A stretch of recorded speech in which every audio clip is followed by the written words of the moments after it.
Sehat menurut Alkitab. Biasanya sebelum kendaraan dibuat oleh pabrik, sudah terlebih dahulu ditentukan jenis apa bahan bakarnya. Dan setelah selesai kendaraan itu dibuat, maka dibuatlah peraturan-peraturan atau petunjuk cara penggunaannya atau panduan yang harus dituruti dan dituangkan dalam sebuah buku yang namanya buku panduan. Jadi bila kita membeli sebuah kendaraan baru, buku petunjuk itu akan diserahkan kepada kita pembeli. Isi buku petunjuk itu ialah perintah yang harus dituruti pemilik kendaraan agar kendaraan itu tahan selama mungkin.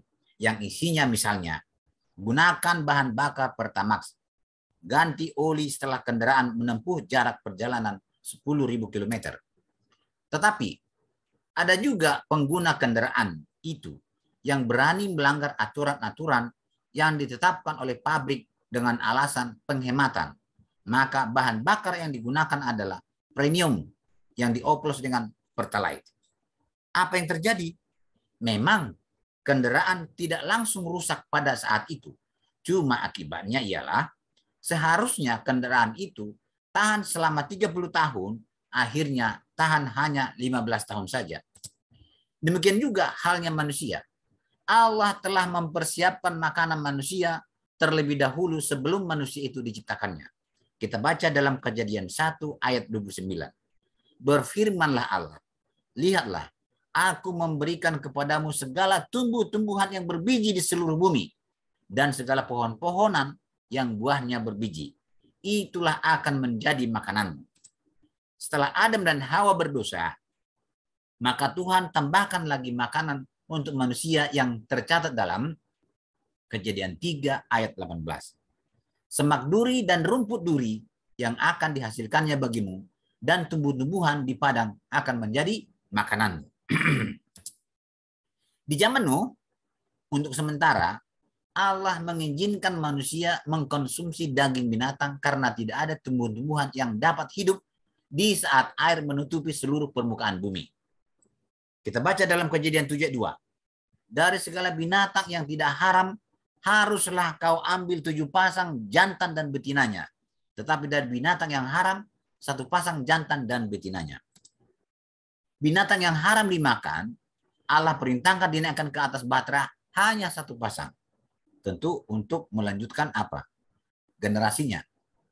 Tetapi agar ada makanan keluarga Nabi Nuh selama di atas batra, maka Allah perintahkan menaikkan binatang-binatang yang halal dimakan ke atas batra masing-masing sebanyak 7 pasang. Jadi ini yang bisa dimakan 7 pasang dinaikkan ke atas batra. Tuhan membagi 3 bagian binatang di dunia ini, yaitu binatang yang hidup di darat, binatang yang hidup di air, binatang udara. Mari kita lihat binatang yang hidup di darat. Dalam Imamat 11 ayat 2-10. Inilah binatang-binatang yang boleh kamu makan dari segala binatang berkaki 4 yang ada di atas bumi. Setiap binatang yang berkuku sebelah, yaitu yang kukunya berselah panjang dan yang memamah biak, boleh kamu makan. Contohnya, kambing, lembu, sapi, rusa, dan lain-lain. Tetapi inilah yang tidak boleh kamu makan, dari yang memamah biak atau dari yang tidak berkuku belah. Contohnya, unta. Ini unta nggak boleh dimakan ini. Pelanduk, kelinci. Karena memang biak, tetapi tidak berkuku belah. Haram itu bagimu, tidak boleh dimakan. Demikian juga babi. Karena memang berkuku belah, yaitu kukunya berselah panjang, tetapi tidak memamah biak. Haram itu bagimu. Daging binatang-binatang itu janganlah kamu makan dan bangkainya janganlah kamu sentuh. Haram semua itu bagimu. Binatang yang hidup di air. Inilah yang boleh kamu makan dari segala yang hidup di dalam air. Segala yang bersirip dan bersisik di dalam air, di dalam lautan, dan di dalam sungai, itulah semuanya yang boleh kamu makan. Tetapi segala yang tidak bersirip atau bersisik di dalam lautan dan di dalam sungai, dari segala yang berkeriapan di dalam air, dan dari segala makhluk hidup yang ada dalam air, semua itu kekejian bagimu. Binatang udara. Imamat 11 ayat 17-20. inilah yang harus kamu jijikkan dari burung-burung. Janganlah dimakan karena semuanya itu adalah kekejian. Burung Raja Wali, ering janggut, dan elang laut, dan sejenisnya itu. Elang merah dan elang hitam menurut jenisnya. Setiap burung gagak menurut jenisnya. Burung unta, burung hantu, camar, dan elang sikap menurut jenisnya. Burung pungguk, burung dendang air, dan burung hantu besar. Burung hantu putih, burung undan, burung ering, burung ranggung, bangau menurut jenisnya, meragai, dan kelelawar. Segala binatang yang merayap dan bersayap dan berjalan dengan keempat kakinya adalah kejijikan bagimu. Tetapi inilah yang boleh kamu makan dari segala binatang yang merayap dan bersayap dan yang berjalan dengan keempat kakinya, yaitu yang mempunyai paha di sebelah atas kakinya untuk melompat di atas tanah. Sangat disayangkan. Walaupun air bah sudah surut, tetapi manusia tidak berhenti memakan daging binatang. Bahkan darah dan lemaknya pun disapu habis. Padahal Allah melarang manusia memakan lemak dan darah binatang. Ini dapat kita baca dalam Kejadian 9 ayat 4. Hanya daging yang masih ada nyawanya, yakni darahnya, janganlah kamu makan. Imamat 7 ayat 23. Segala lemak dari lembu, domba atau kambing yang janganlah kamu makan. Jadi lemak-lemak itu tidak bagus dimakan. Lama-kelamaan, manusia semakin tidak dapat mengontrol makanannya lagi. Sehingga Allah memberikan ancaman sebagai berikut. Ini penting kita lihat. Yesaya 66 ayat 15-17. Sebab sesungguhnya Tuhan akan datang dengan api dan kereta-keretanya akan seperti puting beliung untuk melampiaskan murkanya dengan kepanasan dan hardinya dengan nyala api. Sebab Tuhan akan menghukum segala yang hidup dengan api dan dengan pedangnya, dan orang-orang yang mati terbunuh oleh Tuhan akan banyak jumlahnya. Siapa yang akan dihukum itu? Yaitu mereka yang menguduskan dan mentahirkan dirinya untuk taman-taman dewa dengan mengikuti seseorang yang ada di tengah-tengahnya, yang memakan daging babi dan binatang-binatang jijik serta tikus. Mereka semuanya akan lenyap sekaligus. Demikianlah firman Tuhan. Akankah titah atau perintah Tuhan berubah? Tentu tidak. Ini kita baca dalam Mazmur 119 ayat 4. Engkau sendiri telah menyampaikan titah-titahmu supaya dipegang dengan sungguh-sungguh. Mazmur 111 ayat 7. Perbuatan tangannya ialah kebenaran dan keadilan. Segala titahnya teguh. Jadi perintah Tuhan ini teguh, tidak mungkin berubah-ubah. Walaupun demikian, sekarang kita saksikan banyak manusia yang menjadi kuburan hidup bagi binatang-binatang, alias memakan segala-galanya. Tidak ada pantangan lagi dimakan, semua boleh dimakan. Dengan alasan bahwa Allah telah mengizinkannya. Lebih parah lagi, makanan sehat pun sudah dicemari dengan bahan pewarna, bahan pengawet, pemanis buatan, pengembang, bahan-bahan kimia yang sangat mengganggu kesehatan seperti penyedap rasa yang katanya masih dalam batas toleransi, serta sayur-sayuran yang tercemar dengan bahan beracun. Ditambah lagi dengan minuman beralkohol, minuman yang mengandung kafein seperti kopi, serta teh dan rokok yang sangat digemari oleh manusia zaman sekarang ini. Akibatnya, banyak manusia kita saksikan mati mendadak yang kelihatannya masih sehat-sehat saja dan umurnya baru mencapai 45 tahun atau 50 tahun. Kita lihat, yang tadinya umur manusia rata-rata bisa mencapai 500 bahkan 900 tahun, tetapi sekarang Daud berkata, Mazmur 90 ayat 10, masa hidup kami 70 tahun dan jika kami kuat 80 tahun. Dan kebanggaannya adalah kesukaran dan penderitaan. Sebab berlalunya buru-buru dan kami melayang lenyap. Kalau kita telaten ya, kalau kita telaten menjaga kesehatan kita, apakah kita tidak akan mati lagi? Roma 3 ayat 9 berkata, semua orang sudah berdosa.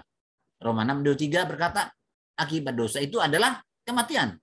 Karena semua orang sudah berdosa, maka semua orang pasti mengalami kematian, walaupun dia menjaga betul kesehatannya. Jadi untuk apa kita menjaga kesehatan tubuh ini? Kalau memang kita harus mati. Alkitab berkata, Allah lah yang menciptakan kita, berarti Allah lah yang empunya kita. 1 Korintus 3:3 berkata, kamu adalah milik Kristus. 1 Korintus 6:19 berkata, atau tidak tahukah kamu bahwa tubuhmu adalah bait Roh Kudus yang diam di di dalam kamu. Roh Kudus yang kamu peroleh dari Allah. Dan bahwa kamu bukan milik kamu sendiri. Jadi kita ini bukan milik kita sendiri. Ternyata diri kita ini bukanlah milik kita, tetapi milik Allah. Artinya Tuhan menitipkan diri kita ini kepada kita. Ini adalah suatu penghargaan yang sangat besar dari Tuhan kepada kita. Dan merupakan kebanggaan yang tak terhingga bagi kita. Karena Allah percaya menitipkan tubuh kita yang tak ternilai harganya ini kepada kita. Dahulu istri saya adalah pedagang alat-alat mobil. Selama berpuluh-puluh tahun, tidak ada seorang pun toke atau bos yang berani memberi utang kepada istri saya. Maka setiap belanja barang harus dibayar cash dahulu baru dapat barang. Bangga kami luar biasa setelah sekian lama ada seorang bos atau toke pemilik barang memberi kepercayaan kepada istri saya untuk mengambil barang dengan sistem laku dulu baru bayar. Walaupun itu hanya bernilai puluhan juta saja. Contoh pengalaman saya. Seorang sahabat saya hendak bepergian ke luar negeri. Dia memiliki sebuah mobil yang bagus, mewah, dan harganya lumayan mahal. Dan mobil ini sangat disayanginya.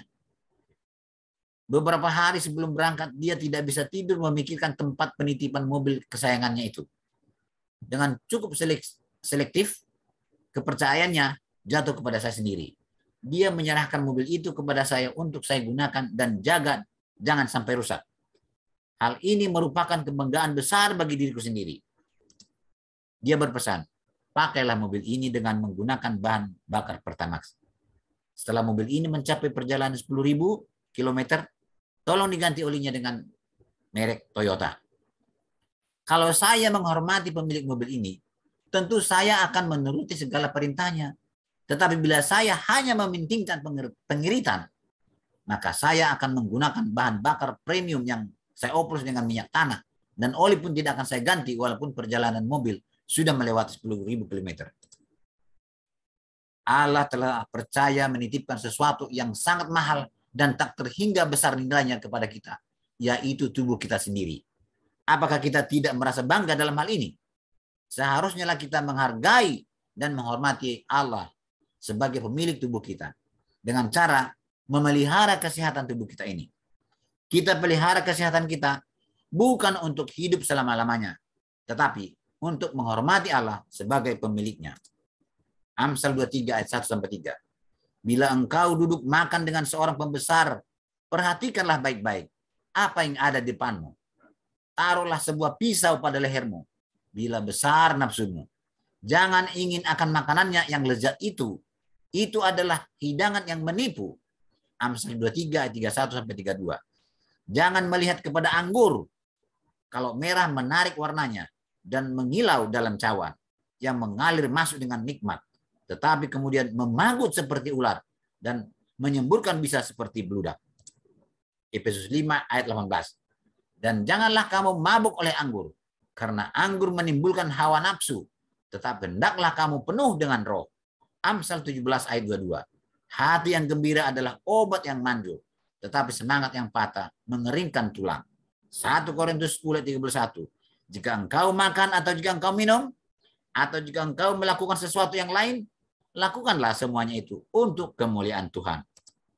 Dalam Daniel 1 ayat 1-20, mengisahkan Daniel dengan kawan-kawan yang hanya mengikuti diet Alkitab, mereka tidak mau memakan seperti makanan raja, maka mereka jauh lebih pintar dan jauh lebih sehat daripada mereka yang memakan makanan lezat-lezat. Petrus pun tidak pernah memakan daging-daging haram. Kita baca dalam Kisah 10 ayat 14. Tetapi Petrus menjawab, tidak Tuhan, tidak, sebab aku belum pernah makan sesuatu yang haram dan yang tidak tahir. Penglihatan tentang kesehatan yang harus dilakukan oleh umat Allah sepanjang zaman dan diajarkan kepada orang lain. Otsego, Michigan, 6 Juni 1863 oleh Ellen G. White. Prinsip utama penglihatan di Otsego. Waktu yang cukup harus diberikan di antara jam makan agar lambung beristirahat. Makan malam haruslah ringan karena akan beristirahat. Nafsu makan yang gejolo menuntun kepada kebiasaan-kebiasaan yang buruk. Diet yang bergizi akan mengatasi kerusakan fisik akibat diet yang salah.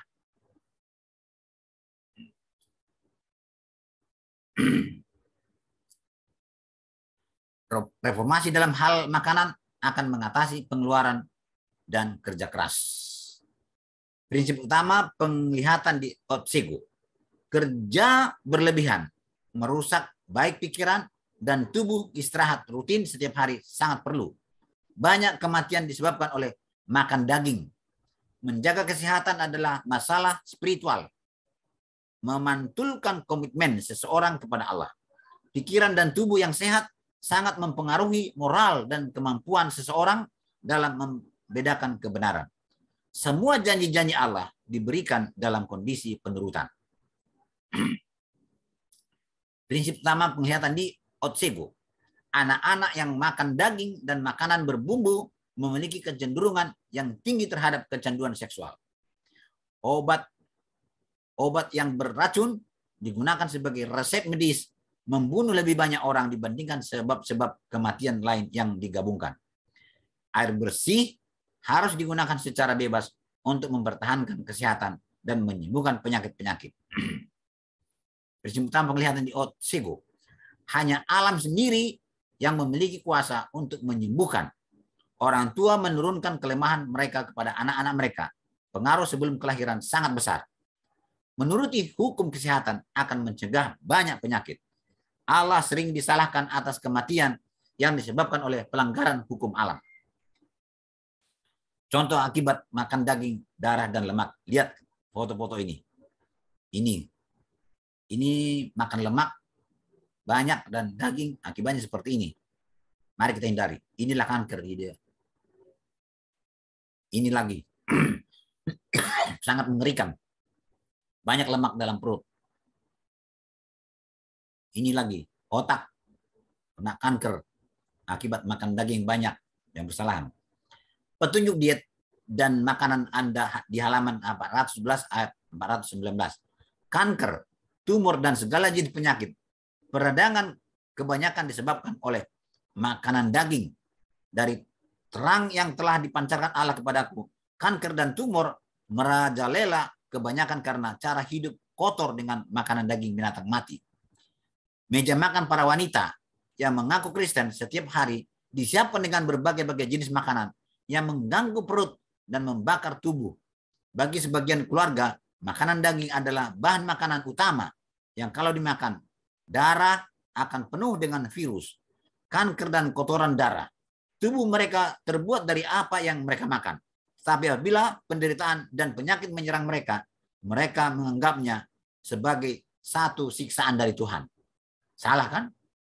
Masalah yang ditimbulkan daging bagi kesehatan adalah kanker. Penyebab kanker bersifat multifaktorial. Diet hewani adalah penyebab terbesar 35-50% dari faktor lain. Rokok, infeksi pekerjaan, alkohol, geofisika, polusi, zat kimia, pengawet, pewarna, industri, obat-obatan. Dari lahir hingga saat dibunuh, hewan ternak mengalami stres, rasa sakit, takut, menghasilkan racun di sekujur tubuh. Tubuh hewan mengeluarkan hormon adrenalin saat dibunuh. Usus manusia panjang. Racun daging bertahan lama atau 5 hari merangsang pembentukan sel kanker. Produk pertanian dengan pestisida, pembunuh serangga, ODT, DDT, sebagai pakan ternak mengendap pada lemak hewan. Kandungan DDT pada daging 13 kali lebih banyak pada sayur dan buah. Penelitian dan riset kanker sedunia. Terbit September 1997, tebal 690 halaman. Kerjasama dengan American Institute for Cancer Research, melibatkan 15 sains dari 9 negara di dunia, didukung oleh 100 pemeriksa, memeriksa 4.000 penyelidikan tentang diet dan kanker.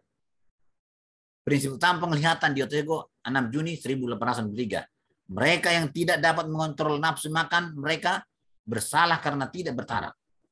Tembakau dalam bentuk apapun adalah racun yang lambat. Kopi dan teh sama dengan tembakau adalah racun yang lambat. Kue, pie, dan puding yang kaya rasa adalah berbahaya. Makan di antara jam makan akan melukai lambung. Sebaliknya, alkohol, daging, lemak makanan, dan obesitas meningkatkan risiko berbagai kanker. Daging meningkatkan risiko kanker pankreas, payudara, prostat, dan ginjal kemungkinan besar. Hasil penelitian dan riset kanker sedunia, perubahan makanan dapat mengurangi kejadian kanker sedunia 30-40%, 3-4 juta kasus per tahun di seluruh dunia. Berhenti merokok mengartikan bahwa 60-70% kanker dapat dicegah. Hubungan antara berbagai jenis makanan, minuman, zat gizi, metode pemprosesan dan penyimpanan makanan, ukuran tubuh, dan kegiatan fisik. Contoh, sayuran dan buah mengurangi resiko kanker mulut dan farinks, esofagus, paru, lambung usus besar, dan rektum dinilai meyakinkan. Sayuran dan buah mengurangi risiko kanker laring, pankreas, payudara, dan kandung kencing dinilai kemungkinan besar. Sayuran dan buah mengurangi risiko kanker hati, ovarium, endometrium, serviks, prostat, tiroid, dan ginjal dinilai kemungkinan kecil. Kaya antioksidan. Antioksidan bersifat alami, cocok dengan tubuh kita untuk membuang radikal bebas. Kadar kolesterol beberapa makanan, bahan makanan. Kita lihat KFC, Dadas, ini semua. McDonald, ini perhatikan, baca ini baik-baik. Dada 105, ini sangat membahayakan kesehatan kita. Jadi sangat menggoda untuk dimakan, tapi akibatnya sangat berbahaya. Hindari makan makanan seperti dari masakan McDonald, KFC, TFC, CVFC. Kita baca Keluaran 15 ayat 26. Jika kamu sungguh-sungguh mendengarkan suara Tuhan Allahmu dan melakukan apa yang benar di matanya dan memasang telingamu kepada perintah-perintahnya dan tetap mengikuti segala ketetapannya, maka aku tidak akan menimpakan kepadamu penyakit manapun yang telah kutimpakan kepada orang Mesir, sebab aku Tuhanlah yang menyembuhkan engkau. Jadi ini kita lihat di akibat dari kanker ini. Kesimpulan, marilah kita menghormati Tuhan Allah kita dengan kembali kepada makanan kita semula, yaitu buah-buahan, biji-bijian, dan sayur-sayuran tanpa daging, dan makanan modern. Terima kasih, semoga bermanfaat bagi pendengar. Tuhan memberkati. Salam dari saya, Elnai Baho.